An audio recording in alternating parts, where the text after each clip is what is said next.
We're live. Perfect. Welcome to another edition of the Bulluminati podcast, proudly presented by Irish 31. Guys, I got to tell you, Irish 31's been clutch this year. They've done some great events. Steeg, you were at the Irish 31 event last weekend, and we'll get your reaction and takes from that event. You know, they're having Bulls watch parties at all six Irish 31 locations all season long. Wall to wall, flat screens, LED walls with the game on, sound up. Bulls themed drink specials. Magic 94.9 on site at select locations for the Bulls bonus watch parties with ticket giveaways, sponsor swag, and more. And, if you snap a picture with Coach Scott, there's a cardboard cutout in every pub, and share it with to Instagram for a chance to win tickets to the next USF home game. Make sure you tag at Irish 31 Pub and hashtag horns up. The next one is coming up October 28th, 7:30 to 9:30. Irish 31 Seminole. It's at 7724 113th Street, Seminole, Florida 33772. Steeg, you were there. You got to partake in the Irish 31 USF Alumni Association Bulls Brew Fest. How was it, man? It was actually a lot of fun. Not to sound surprised or shocked or anything like that, but it was really a good time. Very well put together. It wasn't like the most extravagant event I've ever been to. For those that were there, it was kind of like basically in the corner of the parking lot over in West Shore Plaza. But, I think there were 6 beer vendors that were there, plus a giant flat screen on top of a truck, and then a live DJ. And then, of course, there was food inside the Irish 31, no more than like a 10-second walk over there to, fill up on any food that you would ever partake in at halftime or anything. But the beer was very good. I was expecting, the typical beer vendors that you would see at, every event. But there was actually some great local beers there. They gave you 10 tickets, and these 10 tickets with your $10 donation were supposed to be it was supposed to be like samplers. Boy, were they not samplers. They were full beers. So basically you spent $10, you got 10 free beers out of it. All of them really good. And then to make it even better, Yingling was there, and Yingling was giving out free swag. They gave out free koozies, free headbands, wristbands, everything like that. And if you went after the game inside Irish 31 and kind of just hang out and do nothing, it was buy one, get one Yinglings on them. It couldn't have been better. Needless to say, I got a little toasty. Who amongst us? Amongst it was a great us. Time. Great amount of alumni there too. Yeah, well, I'm glad it was a successful event for them, for the Alumni Association, and for our beautiful partners at Irish 31. I'm glad they had a good event, and the next one's coming up soon, and we've got a watch party of our own coming up here. So be on the lookout for some news on that. It's going to be a lot of fun. Weird things tend to happen at our watch parties, so. Let's hopefully keep the tradition alive and have some fun there. But Seth, there's been a growing groundswell, a fervor, some would say. I have no idea what either of those words mean. Can you dumb it down, please? There's a lot of people hashtag mad online through the first 5 games. And Seth, we predicted this would happen. Yeah. We literally predicted it would happen. Yeah. And God bless those USF fans on Twitter and Facebook and everywhere else. They didn't disappoint. But Seth, what if there was a pitcher, maybe just a pitcher that could represent what our friends should really be doing right now? What could that be? So what? There's a picture or a picture? Or picture, a pictograph, something maybe I sent you earlier. A photograph? Maybe a picture? photograph. I didn't know where. I think it probably means something like this. Yes. Frankie says, relax. Guys, relax. Hear me. RELAX.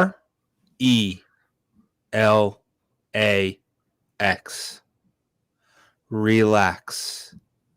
You've played 5 games. 4 of them are against top 25 teams. You did exactly what was expected of you. You weren't expected to win any of these games. You were 15 or more point underdogs, and I think you were 20-point underdogs in all 4 games you lost. There is a reason for this. We have talked about it and talked about it and talked about it. This team is not good enough yet to pull off those kind of upsets. But what we are looking for right now is progress. And that is what we're seeing. Maybe not on the defensive side of the ball. And I get you. It's frustrating. I get all the questions. Why are they playing off? Why are they playing off? Why are they playing off? Well, if you look at the Florida and the BYU game, you saw why they were playing off last week. Well, Because they were getting burned. The week before, everyone was saying, "Why are we playing man coverage? Why are we playing man coverage? Why are we playing man coverage?" So there's not really, when you're playing good offenses and you're not great on the defensive side of the ball, just because I think you're playing a lot of younger guys that don't have a lot of experience, and they knew this was going to be a problem and went out and addressed it, and then all those guys got hurt, so they're kind of back to where they started, where they knew they had a problem in the back end. So when you get to that point, there's no real good answers. You got to try to play a couple different ways and just try to mix it up and confuse people. But 2 weeks ago is why USF should never play man coverage again. Then last week it's, well, why are we so far off? You can't say both, right? You're in tough spots when you're playing good offenses. Hopefully this open week will get them healthy, and then they'll start kind of playing better on defense from there. But I think health is probably the biggest issue on that side of the ball. 100%. And I get the frustration, like the results aside, right? I get the frustration. I mean, we talked about that 4th and 5 punt up and down, right? We talked about it. It was a bad decision at the time. Jeff Scott said in the post-game press conference he trusted Andrew Stokes to do his job and pin them at 3, and he said, or what, pin them at 3, I think, or 4 or something like that. And he said, if I had the knowledge that they were going to, go down, drive, and score the ball, maybe I would have gone for it, but I didn't know that. And I get that that's his answer, and I get it's frustrating because it's still a terrible decision regardless if they score or not. Like, but that's what we said his answer would be at halftime too. When we talked about halftime, we're like, he's going to say, I had to give my defense a chance, but we also said, at some point you got to be realistic with yourself and say, well, they haven't stopped anybody in a while. So let's go ahead and take that chance with our offense, who's getting better and starting to perform pretty well against a variety of defenses. Let's take the chance with them, put the game maybe in the hands of our better, unit, instead of relying on a defense that is down a bunch of guys. And, it's kind of one of those things where you're trying to project confidence to your team. Guys, I believe in you. But at a certain point, you just got to be like, hey, guys, you're not quite ready yet. We're going to rely on the offense. And that's something I think your team will still feel that you have confidence in them if you tell them going into the game, hey, if we get in these 4th downs, we're going for it. Like, I'm sure Ole Miss, you saw the 4th downs they went for against Alabama, but I'm sure they told their players, hey, if we're in a 4th and short, we're going for it. I don't care where we are on the field, right? Offensively, that gives you some confidence. Defensively, what kind of the situations you might be in when you get out on the field. It's not a surprise, right? So maybe that's something going forward. They'll kind of establish, hey, we're going to take more risk on offense because they're playing better. But yeah, obviously you think our defense can hold them, but they haven't showed that all year. So you got to be a little more realistic, I think. when looking at that situation. But it's just really he's trying to project confidence to his team. Absolutely, and I think there's no better person to give the USF Nation a dose of reality and frankly a dose of hope. Head coach, women's basketball head coach Jose Fernandez. He's great to follow. When he gets on that porch, he's something to behold. But I'm just going to read these tweets, and we'll go from there, and we'll continue this conversation because I think it's something that a lot of USF fans need to hear because it's gotten a little too far on the other end. Bulls Nation. This is 7:01 p.m. on Saturday. Bulls Nation, 4-24, 14-13, 7-20. My first 3 seasons, and then NIT, NCAA tournament the next 3 seasons. Patience, relax. Look at us now. Success doesn't happen overnight. It takes recruiting, player development, and changing the culture. Support these student athletes and coaches. Jose says relax. Jose says relax. And that's what needs to happen. And quite frankly, USF football is in better shape than women's basketball was at this point because women's basketball's football's best player wasn't suing the school for misconduct like women's basketball was when Jose took over.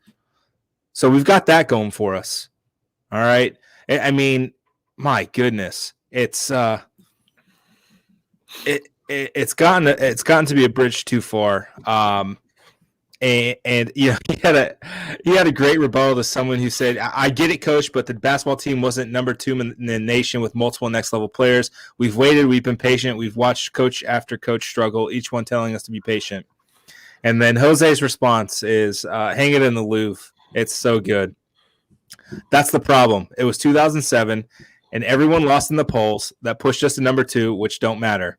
Finished 9-4, lost 3 straight. Be realistic. And Willie Taggart said the same thing about this. 2007 being ranked number 2 for 5 days was the worst thing that ever happened to USF football, and quite frankly, he's not wrong. The outsized expectations for the program only grew from there, and it took a series of unfortunate events for USF to get to number 2. I think 9 teams that were at number 2 or something insane. I know it was over 5 teams who were ranked second lost that year, and USF was one of them. I mean, Boston College was ranked second, and they got beat by Florida State. I think Cal was number 2 at one point. I mean, it was an insane year, and we can't take 2007 to be the gospel for what USF football can be. And they're not in the same conference. The landscape of college football has changed. We know where we're at. The news that came out a little less than a month ago tells us that. And I mean, you're seeing what's happening in just across the country with these rebuilds. What started last year in the middle of a pandemic year, and to pull the trigger, there's people calling for Coach Scott to be fired. Is lunacy. Yeah, I don't think people realize how much more difficult it is now to rebuild fast because of the early signing period. I know Bud Elliott, I bring him up every now and then, but he's really good on recruiting. He did some type of study about, I think, the 2018 class, because that was a big year in new coach hires. Taggart at FSU, Mullen at Florida, Chip Kelly at UCLA. In like Florida and Florida State, it was like something like 80% of their class wasn't still on campus, because that first early signing period, it's so hard to, and with that now being a thing every year, it's so hard to come in with maybe like Jeff Scott had. What did he have, like 3 weeks, like 2 weeks or something before the early signing period when he got hired? Yeah, December 10th, and then I think a week and a half later. Yeah. And that's kind of, I think they ended up doing a pretty decent job. But we remember what were their class rankings were, like 114th or 111th or something like that. Right. He salvaged it. It wasn't like it wasn't a great class by any stretch of the imagination. No, they got some good players out of it, but it's just hard. That's a hard. With the early signing period, you really need to give extra time now. I think they're trying to make up for it in the transfer portal, but they've just had a rash of injuries. So you're kind of seeing that be an issue. But anybody that's talking about firing and things like that, it's just you put yourself in a perpetual cycle if you're doing that with the early signing period. You're just going to put yourself in a perpetual cycle of not being able to have strong recruiting classes, and your talent level is just going to diminish if you just keep recycling coaches every 2 years, every 3 years. And then you're basically, going to just set yourself in this cycle of mediocrity. So you have to stick with a guy. I think you have the right guy. Time will tell, but from what I see, from what recruiting is doing, I mean, look at the jump they made last year in recruiting. Just a huge jump. The team talent level has gone up since he's gotten here. I think the quality of or the type of the player, like the explosive player, they've got more of those on offense. They've probably got their quarterback for the next 4 years. It looks like.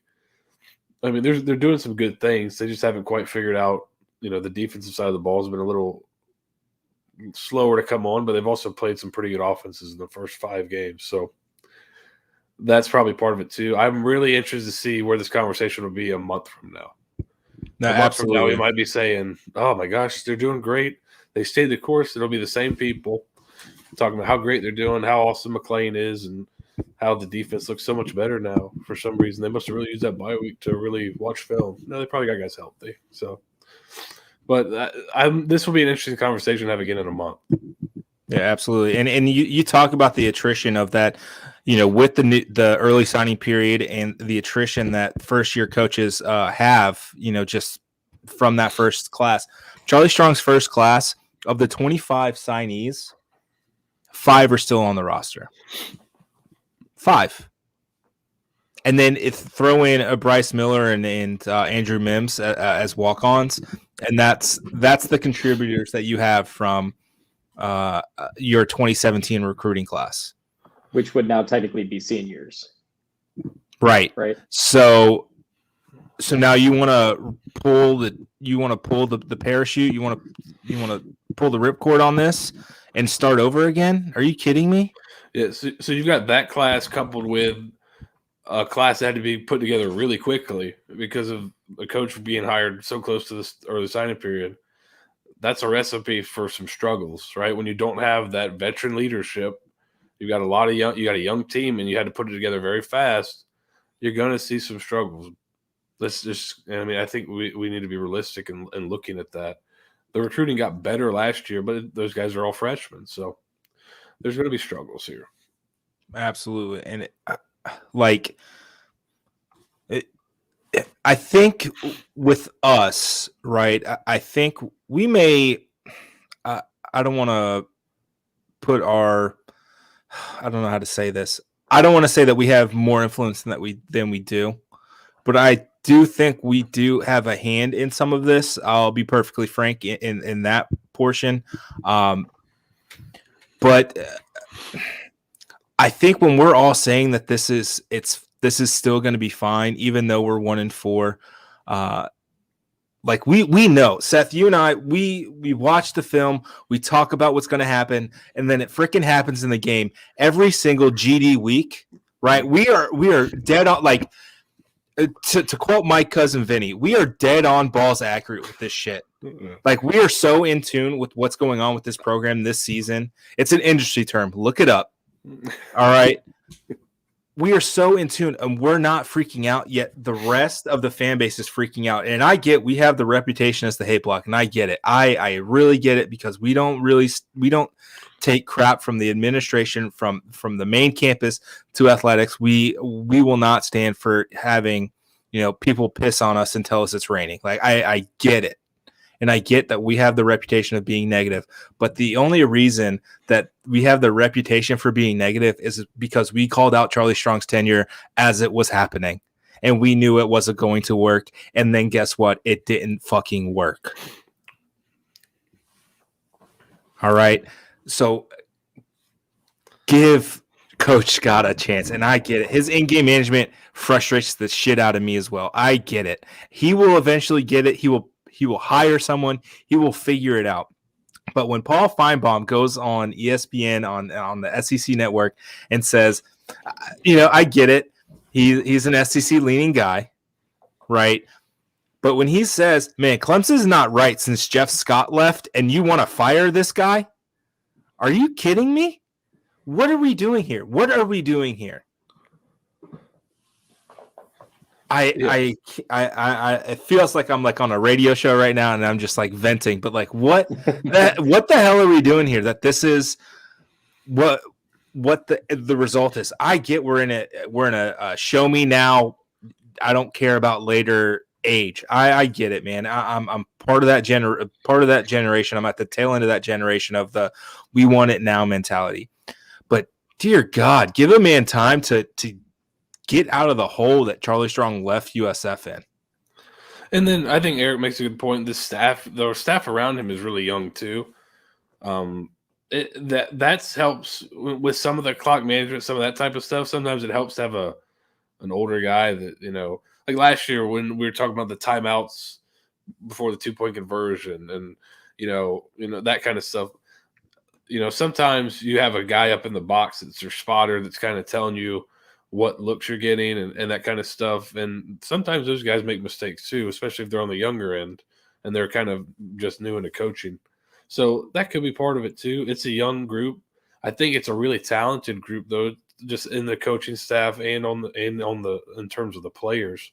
So you're just going to have to watch them grow. One thing I don't think, and this is why I'm always I try to be pretty positive generally, is I don't think I would say, and I'm not trying to be, Mr., you don't know what you're talking about guy to people, but if you've never been in there and like really understand how hard it is to win a game, just a single game, how difficult it is to win, how difficult it is to do consistently, how hard it is, the same that you really. I've been on staffs where we've won a ton of games, like historic levels at the school. I've been on staffs where we've been really bad. The effort level from me was the exact same. The effort level from the players was the exact same. Sometimes it's luck, sometimes it's talent, right? The talent level, but it's not like these guys aren't trying. There's no such thing as a will to win. Guys, you guys can try, but at the end of the day, you can't just will yourself to victory. You've got to have some luck. You've got to have the talent. You've got to have a confluence of events. It's not just they need to try harder. They need to. This is very hard to win games at the college level. That's not an easy thing. Every team has got guys on scholarship. Every team has coaches getting paid a lot of money. These guys are the best of what they do. It's not easy. I think this staff is going in the right direction. There's some units that are lagging behind a little bit, but I think Jeff Scott is not a dumb guy. He's pretty smart. He'll recognize that. He'll make the necessary fixes. And they'll get the right players in here. They've showed that. They're not afraid to go out into the transfer portal and grab guys. They're not afraid to go out and play young guys. If a young guy comes in and he's ready to play, they'll play him. Timmy McClain was in high school last year. Now he's your starting quarterback on the road to BYU. Not afraid to do that, right? Not afraid to go out in the portal and get guys to come in and play immediately. So I think they'll fix it. You just got to give them some time. And I want to make one point because it's kind of gotten talked about, and I know everyone likes to point to the recruiting rankings and God, it's October and we're talking about recruiting rankings, which is always super healthy. That's like the people that look at draft order 3 weeks into the season that I do every single year as a Jags fan. But right now with where the recruiting rankings are at, you have 4 commits. You have 2 quarterbacks and 2 wide receivers. And a lot of the people I saw almost 5 or 6 replies from Jose's tweet he's talking about the recruiting and getting the guys in there and everything like that. But we're sitting at the worst recruiting class in the conference for this year so far. And, I think it's in like the hundreds or something like that with 4 guys committed and, not a lot of interest out there and everything like that. But the thing that frustrates me the most about that is people want instant gratification of recruiting, not realizing that a lot of these freshmen that are being recruited and were recruited last year aren't going to see playing time their freshman year. You're not going to get a guy like an offensive lineman that's going to come in and contribute right away from high school to freshman year, or a defensive back. Defensive back especially, you are not going to see a lot of true freshmen making starts back there because physically they don't match up against senior wide receivers, and it's the most glaring position and most polarizing position for a high school senior to make that transition. And the staff knows that. And so when you look and you see, only 4 guys committed and, 2 of them are quarterbacks, 2 of them are wide receivers, that's because we have depth there and we can afford to say, all right, let's bring Cade Roberts and Javon Thomas in from the Bay Area, have those guys sit behind Xavier Weaver and Latrell Williams and the rest of them and have them learn same thing that you're going to do with Byron Brown and Gunnar Smith. And you can do that on offense because you have the depth there to do so. You don't have that on defense right now, and especially along that defensive line and offensive line right now. So evidently what we're going to see is a really big push to the transfer portal. We already have about 4 or 5 defensive linemen that are being reached out to in the transfer portal that I'm hearing good things about, that they're wanting to come to USF because we have 6 guys leaving next year. So, don't take any stock into recruiting rankings right now, especially verbal commits, because if you fill up with verbal commits now, I promise there will be no progress made next year. Not even a little bit. 100%, man. And I don't think people are grasping the impact of the transfer portal now. Like with that free COVID year, with everything that the transfer portal now represents, USF has to keep their options open. And now I know that the NCAA working committee is going to be, I think they're gearing toward it, or if they haven't already passed that, they're going to extend it to bring in, 7 new people, depending on how many people you lost. That's going to be a huge benefit for USF to up those numbers, right? And those numbers can be used for transfers, and that's where USF's going to hit the best. They're going to hit the defensive line in the secondary again in the transfer portal. All right. And I feel like I think they had found Will Jones and he was going to be the starter. And then an unfortunate injury happened. And now you're pressing in a guy who had never played safety before as your starting safety in Matt Hill. And God bless him, he's trying the hardest. He's just got no experience. He doesn't have a ton of experience, right? I mean, he said before that if you watch, they spoke with him after the North Carolina State game, and he basically all but said, I was going to be the backup. He got hurt, and I was like, oh, my gosh, I'm starting now. Like, it was he hadn't played the position a lot, and he was going to be the backup and learn and slowly work his way into it. And then injuries happen, and then all the guys you had transfer in at defensive back get injured, and you're right back where you started. So, and I have Josh Green starting against SMU's defense, or SMU's offense, having to cover Reggie Rice, Reggie Robertson, and everything. Who may have like 4 pro skill players, right? Depending on how those guys run and stuff, like the combine and things like that. May have 4 guys that are pros. And in the receiving group, if you include the tight end, so, and maybe a pro quarterback too. So, not the easiest group to be down 4 defensive backs against.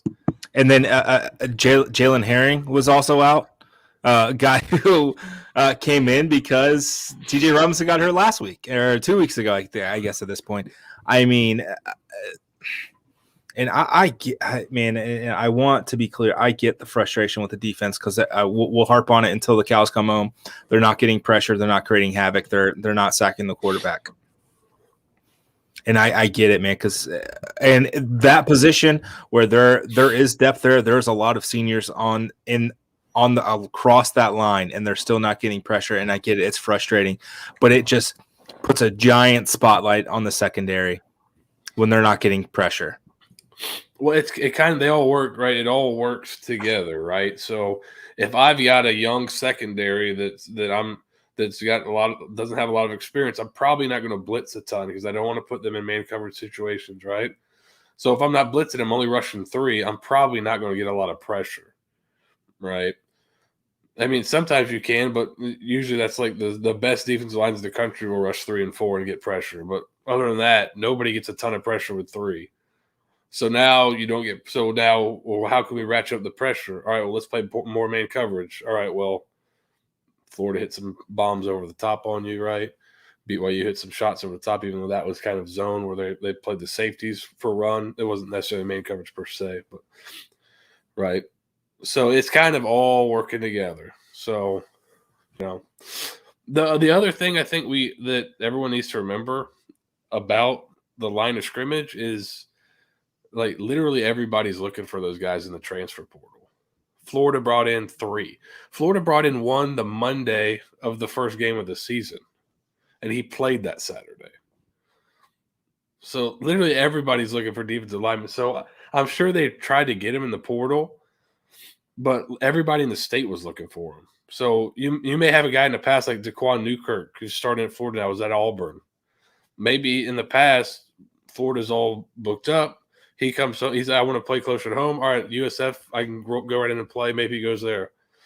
Well, Florida was looking for guys. FSU was looking for guys. Miami was looking for guys.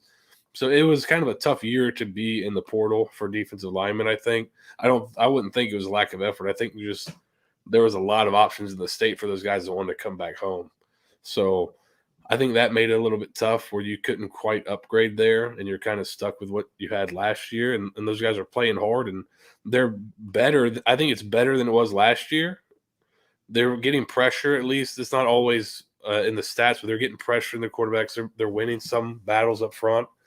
It's just not it's not really their strong suit is getting the pressure. They're kind of hoping that they can hold up bodies and let the linebackers come make plays. And it hasn't worked too well this year, but I think you'll see improvement as they go on. And they got Tanner's jersey dirty on Saturday, to their credit. I think they counted it as an interception, kind of strip sack situation there. For a 3-man rush, I will take a small victory in a microcosm of the game like that, where they were able to get the pressure on against one of the best offensive lines in the country. I'll take a win. Tramel like Logan, who everyone was like, this guy's 220 pounds or whatever. How's he the starting defensive end? Well, he's like a pass rusher, right? He's really good off the edge. Made a great move, knocked the ball out, and Boyles made a great catch. And to Eric's point, I mean, you got to remember this isn't the pros. If your defensive lineman sucks, you can't cut them. I mean, you had guys, and I'm sure they all came to Coach's office, and I'm sure Coach Scott had meetings with all the players saying like, hey, if you want to transfer, like, we'll help you out and everything like that. You can't really tell guys to leave at college. Like, you can't go to Bad Mangum and be like, precedent. Hey. It's not a good precedent to set, but you can. No. They process guys at Alabama pretty frequently. I mean, to be fair, they processed some wide receivers out of the room this offseason because they knew they had the depth, and that's fine because they needed the rosters. They needed the roster spots. Yeah, I did like. I know Eric's on the 4-man line train. I did like that look. I think right now defensively, you just got to keep changing stuff up. Give different looks to teams. Yeah. What are your plans next year?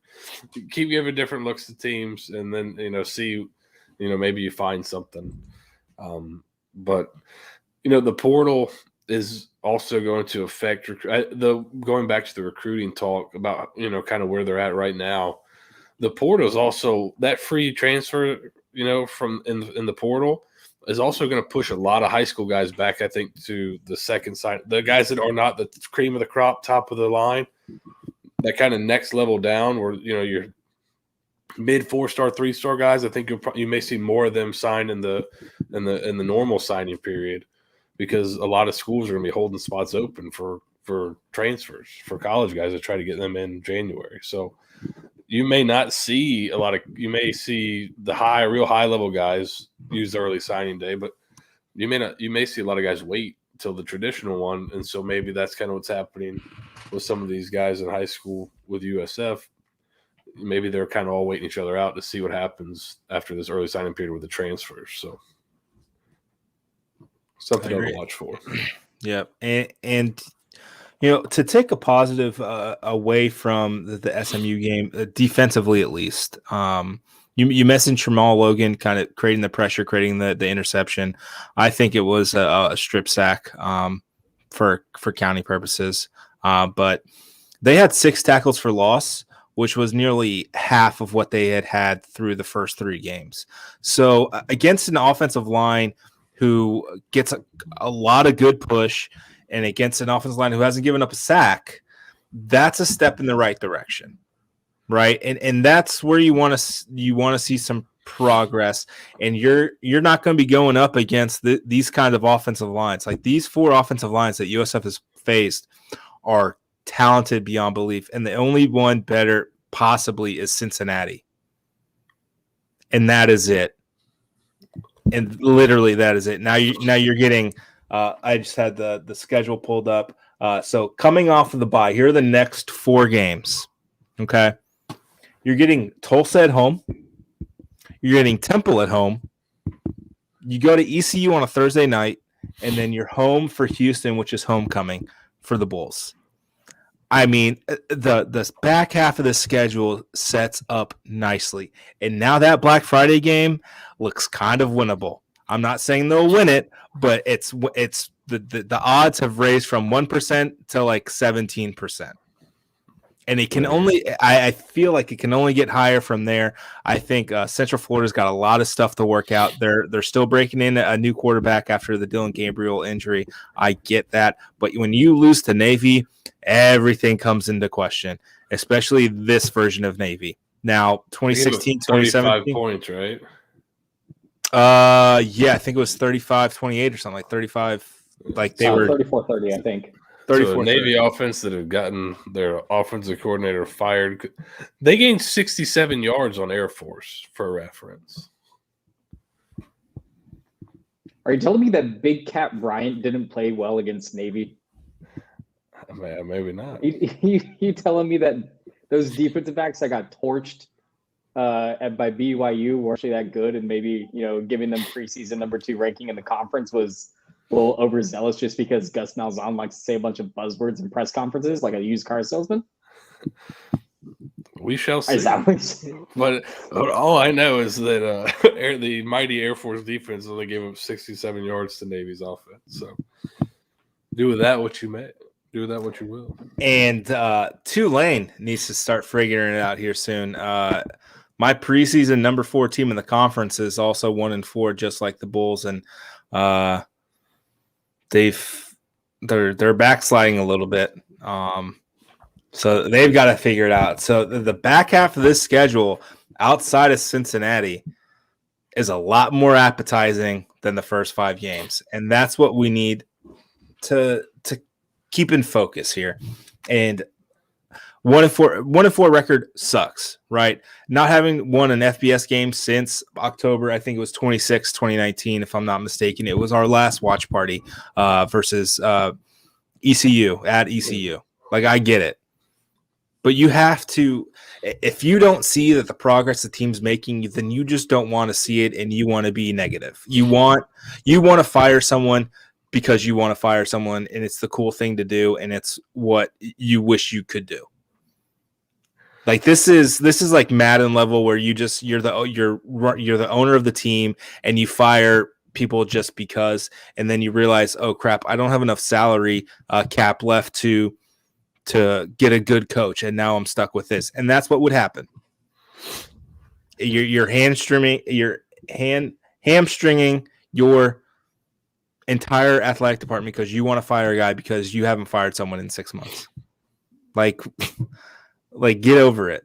He's going to be here. He's going to make this work. I can't fathom the progress this team's made while also having this outside kind of thing around where Clemson is not nearly as good as they have been.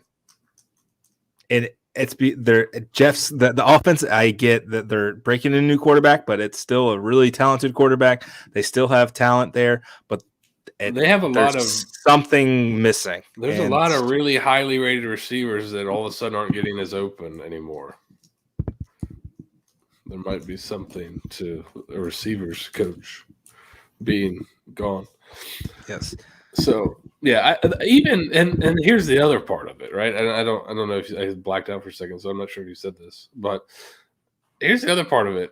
Even if Jeff Scott was the worst coach in the world, do you have money to pay him to fire him? No. So what are we talking about? It took a lot of work for USF to come up with the funds to be able to fire Charlie Strong. And now you're going to do because of it. Yeah, Colin's out in Vegas pimping himself out, to try to make up the money he had to give up. I think this is true from Alex, but they seem to be the loudest, and that's typically how it goes, right? Because everyone quote retweets them and saying like, "Oh my god, this is the worst fucking." Because it's a lot easier to be negative, because like I said, winning is hard.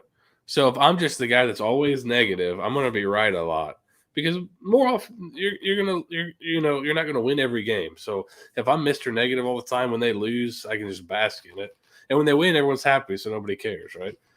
So it's easy to be negative. It's harder, I think, but more fun to try to see where the positives are, where the progress is being made, look at it with some nuance, and see how, are the guys still playing hard? Yeah, they're still playing hard, right? Like, what else do you want from guys representing your university? If they play as hard as they can every play, wearing your school's logo, what else can you ask for, right? So, I think being positive is the way to go. Let's see the progress. And I think you're going to really see it the next few weeks. Hopefully they take advantage of this kind of shift in schedule difficulty and really can come out and show, the more of the true sense of the team here. So one thing before I think we're going to transition to the offense and discussion on that. I really love to see that, USF men's basketball yesterday, but the football team was out for Habitat for Humanity, helping build houses and restoring a little bit of a neighborhood there in the middle of their bye week. I think that's the one thing that I don't think is getting talked about enough is the culture that Jeff Scott has already instilled. Now that he's been able to have better contact with the players and not just, talking to them over Zoom. I mean, not to jinx it and knock on wood, but we don't have any guys in the transfer portal yet. The only guy that entered the transfer portal was Camp Gobbler before the season, and then Xander Yarborough I think hung up the cleats to move back home. So realistically, you didn't lose any guys that you had like this full buy-in from yet, and you're instilling a really positive culture around the team. And I've heard it from guys within the team that it is night and day culture-wise and positivity-wise, and the care that the coaching staff has. They talked about it all during preseason. I know it kind of got lost after we started losing some games, but I mean the team looks different on the field, and their mannerisms and their body language and everything like that. Like, it doesn't feel like the same team that we were watching just bungle away that Temple game in 2018. It doesn't feel like you're looking at the same group of people, even though there is a good amount of overlap there. Yeah, as Alex said, it's a great point there, Steve. I mean, building a culture takes time. And I think we're seeing this team respond. I think we're seeing the starts of this team responding. I mean, that was one of the questions we had early in the season, prior to the season starting. This kumbaya stuff's great, but get punched in the mouth and then come talk to me. And they've done a better job kind of rallying back than I think we would have seen, over the last 2.5 years, right? I mean, Seth, that's what we talked about in the preseason. For a good chunk of that preseason, what are they going to do when they get punched in the face? And we may not see it in the game, but what do they do the next week? And I feel like we've gotten a pretty good response from them. Yeah, we kind of switched. After the first game, it was, not only how did they respond in this game, but how did they respond to this early stretch of the season, right? Because you knew this early stretch was going to be tough. You knew they were going to take their lumps. Are they going to just lay down? And not that they laid down last year against Notre Dame, but that was a total beatdown, right? But I think they responded like Stan Marsh here. I didn't hear no bell. You want to go? They kept fighting. I thought this was America. They kept fighting.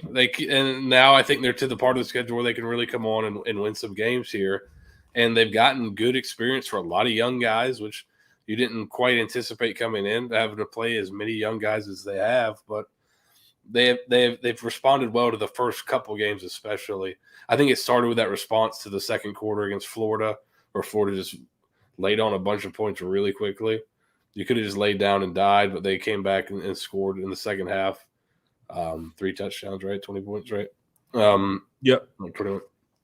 And then it's kind of same thing. Played well against FAMU. Played pretty well against BYU. Then I thought they started off pretty well against SMU on offense. Didn't always turn it into points, but they played well. So I think after this open week, you'll really get a sense of what this team's going to be this year. Yeah. I mean, early on against SMU, it wasn't SMU stopping USF's offense. It was USF stopping USF's offense. Yeah. All right. A couple, Timmy running short of the first down marker and, getting stuffed on third down, and then he got a punt. It's Timmy missing Xavier Weaver for a wide open touchdown 3 times. I mean, it's that those things will shift, right? It's the plays are there to be made. They're just not there yet. And the plays will still continue to be made because this team is going to continue to get better.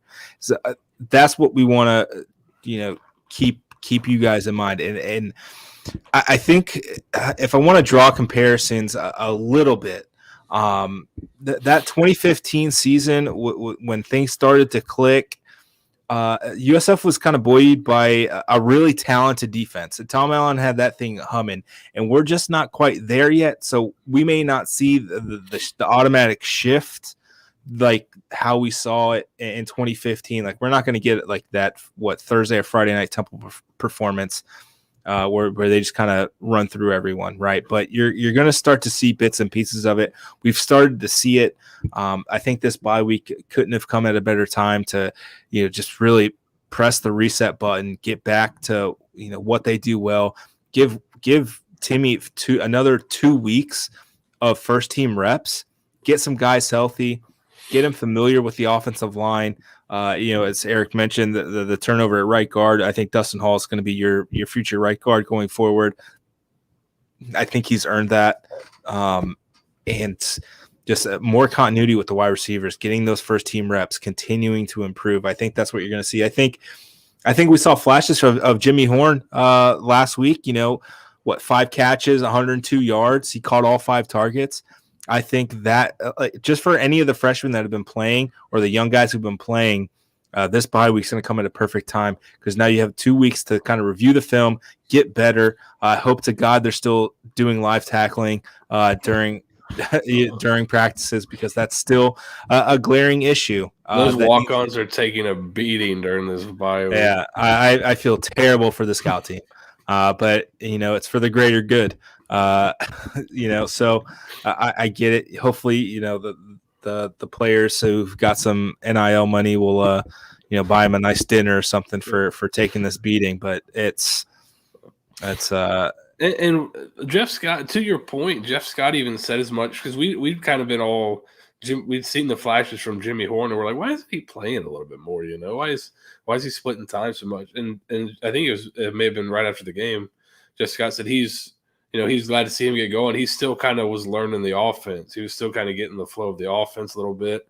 So the bye week, like you said, comes at a great time for him. Get him up to speed and unleash him because you put him out there with some of the other guys you have a receiver, and now you could become really hard to defend across the board there. So I think you will see some guys maybe play more, especially young guys, after this open week because you can kind of take time and kind of go back through your base stuff with them and not have to be preparing for a specific opponent. So I think that's another thing to watch coming out of the bye is more young guys playing. Exactly. I'm excited for it. We're gonna do the film room tomorrow. We're gonna chop up the good, the bad, the in between, and we'll touch on that. But I really wanted tonight this podcast to kind of it's the bye week. Let's hard reset on the expectations of this team. I don't know what fans were expecting coming off of a 1-9, 1-8 year, coming off of a 4-8 year the year before, coming off a 6-game losing streak the previous year to end the year. Like, I don't know what the fans were expecting, but I want to be sure that we are in a better spot now than we were Black Friday 2018 when it was brutal and it was not a fun game to be at. And then 2019, I had that post game, Facebook Live, and I'm walking around the field and I threw my hands up in the air. I'm like, I don't see where this gets better. And we're starting to see us getting out of the mud here. And again, it's still, year two, technically it's year two. And it's year two. But the outside factors of what happened in 2020, you can't just throw that away. And I think there are people out there who are just throwing away what they had to go through last year and just chalking up, they still play the games. They need to get better. They barely got through that season. They were practicing with like 50 to 60 guys sometimes. I mean, they were traveling like walk-ons that you would never see in a game. They were playing walk-ons that you should never even see in a game. Even when it's senior night and you're up 70 points, there's just not enough time to get that person in the game, except they were playing last year. Starting in some cases. Shout out Cody Gentry. Oh, I mean, don't name names. So I just wanted to really hard reset on the expectations of everything. I mean, this is the one of the toughest 5-game stretches in the country, if not the hardest 5-game stretch in the country. And you throw out the FAMU game, no one has played 4 top 25 teams this season, and it come away unscathed. Like, it doesn't happen. Yeah, and how many of those games were at home? One. Yeah, it's hard to go on the road and beat good teams. I mean, we saw the old Florida Gators, top 10 team, go into unranked Kentucky and lose this weekend. Going on the road is tough. Ask Arkansas. They just got waxed this weekend. The thing I want to, I don't know if we're getting towards the end here. I think so, probably. But what did we all say, just to recontextualize everything, what did we all say before the season was the ceiling, the sky high would be a great year? 4 wins. 4 wins. I think 4 wins are still very much on the table, right? Like, it's very much on the table. I think you feel now maybe you can push it even further with how some of the other teams in the conference seems just so jumbled after the top teams, right? But whatever. If they win 3 games, we all said 4 wins would be a great season when we saw the schedule and what the team was going to be like in terms of youth and experience before the season. 4 wins was going to be great. They still might hit 4 wins. I think we're getting real worked up, but they still might hit what we thought was the ceiling and maybe go through it. I mean, Steeg, I think you were probably the most optimistic, and you said 5, or what? I think I said either 5 or 6, and I did, throw me under the bus all you want. 6 wins is still possible here. It's very much in play with how inconsistent ECU has been, with how inconsistent Houston has been, with how inconsistent the rest of the teams in our schedule have been. I mean, it doesn't take much more than a little bit of coherence obviously a little bit of a lack of schedule. You're not playing top 25 teams week in and week out and undefeated teams week in and week out. 6 wins is still in play. USF, I don't recall, and Nate would probably be able to know this off the top of the head quicker than I can, but I don't recall the last time the USF has upset a team they weren't favored by, or in a game they weren't favored. It's been a while. Probably that BYU game in 2019, if we're being honest. Yeah. And so you'd almost say, like, of course, there's no due diligences and there's no, O's in football, but they're kind of due for an upset here. So you look at that Houston game where, Houston just boat raced the shit out of Tulsa. Maybe USF can catch a lucky break that game. Maybe catch Clayton tune outside of a rhythm, get the offense rolling a little bit more. I still think four wins is absolutely incredible and a successful season. If they hit 3 wins, I'm still considering it a successful season, just not as much. 2 wins, so just winning one more game is when I'm going to be a little bit more concerned on things, but I'll still chalk it up to, they're still in the learning period of things, but the goals are still ahead of them. Yeah. Ultimately, the dominoes can fall into their favor and they can still somehow win the conference this year. The plays are right. So, yep. Who knows what's going to happen the rest of the year. I want to. So we did the predictions before the season, the Daily Stampede group that we do every single year. I've got them pulled up here. I'll start with Steeg first because he's who he is. These are only the record predictions, right? Not the other ones, right? Yeah, these are. I mean, we can go back if we want. These are just the record predictions. Steeg, 6-6 bowl eligibility, and most importantly, progress and momentum going into 2022. So, and quite frankly, this is Steeg before we knew that Tulane was maybe ass.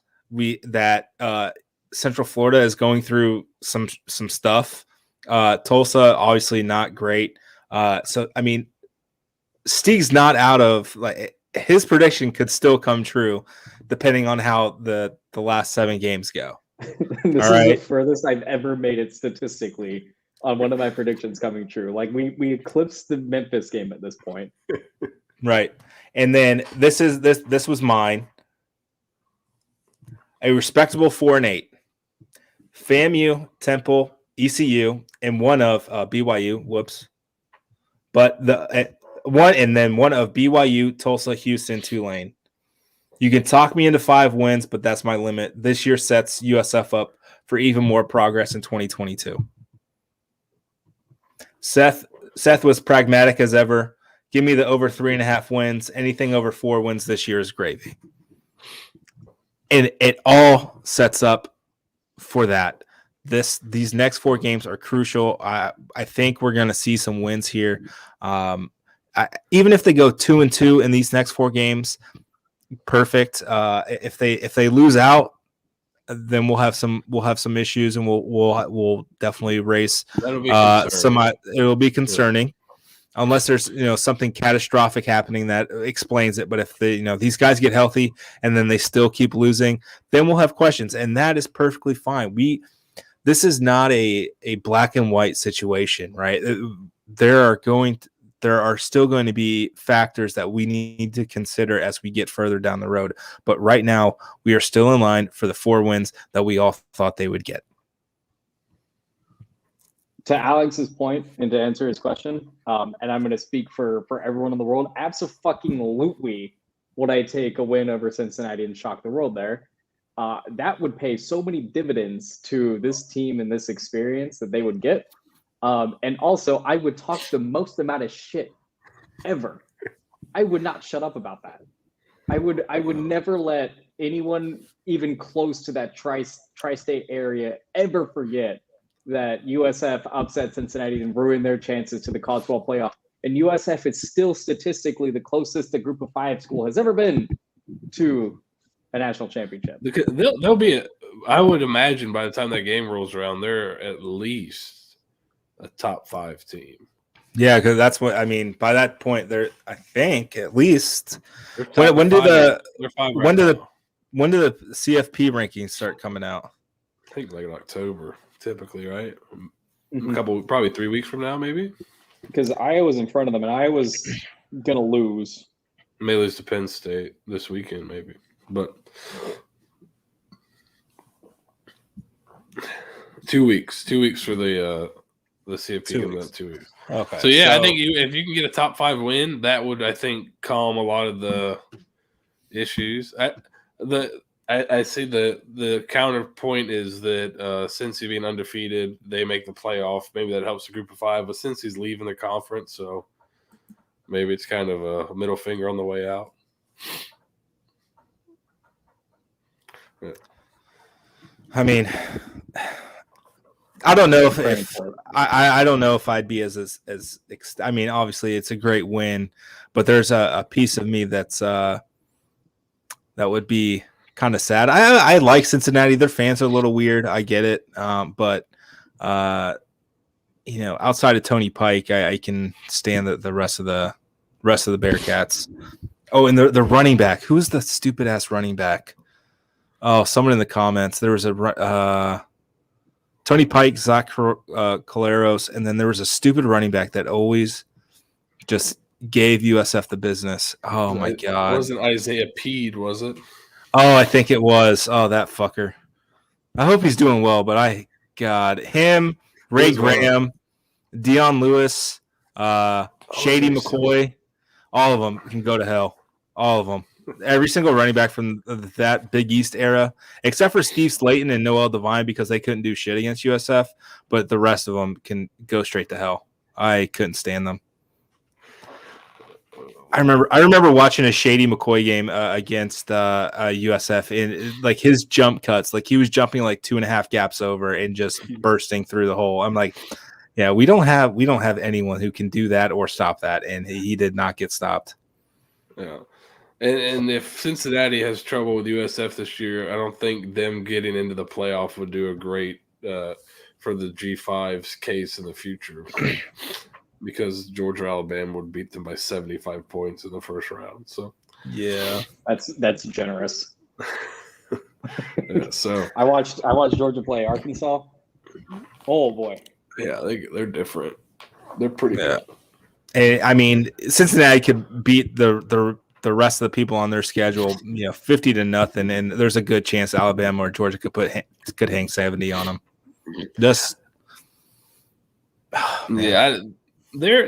Cincinnati's tough. I picked them to beat Notre Dame, but they kind of beat them pretty emphatically. That was a little surprising. I think it was 2.5 was the line. They're tough, and they played Georgia tough last year, and that they probably should have won the game. So, but a Georgia team looks a little different this year. So, yeah. Bigger. Governor Kirby's got the team humming. That's for sure. Yeah. Let's. But again, I just wanted to kind of debrief from a very hectic and insane first 5 weeks of the season. It's great that college football's back with some normalcy.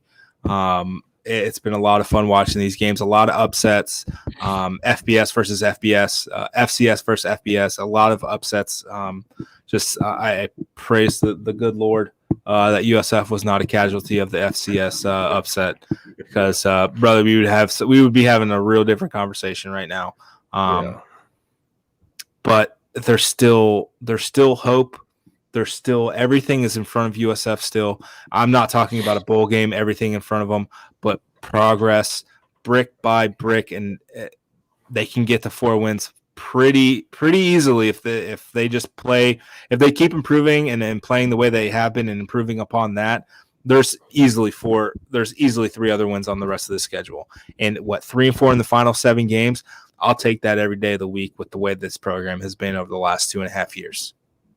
And now you're building towards something, and now you can make that Black Friday game count for something a little bit more than just pride. You're playing for a program building. There's what's left, and there's what's left, guys. Everything is ahead of us. Everything. I don't think Temple's as good as their record. I really don't. I wouldn't trust Rod Carey with my child. So, yeah.